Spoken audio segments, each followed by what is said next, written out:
Master মশাইরা যদি একবার ওই ছেলেদের ছাত্রদের মারে, বাড়ি বয়ে গিয়ে ঝগড়া করে আসবে, আমার ছেলেকে মারলে কেন? ছেলে কত ভালো, সারাদিন আমার ছেলে পড়াশোনা করে আর বিনা কারণে কি ভুল করেছে আমাদের কাছে না জানিয়ে আমার ছেলেটাকে মারধর করলেন। স্কুল বন্ধ, ধর্মঘট। আপনার এত বড় স্পর্ধা, আমার ছেলেকে আপনি মারলেন।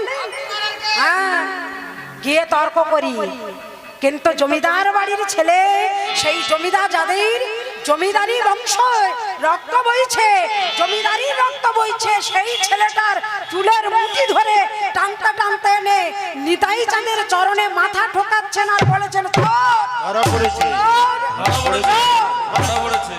চোর ধরা পড়েছে বলে চিৎকার করছে।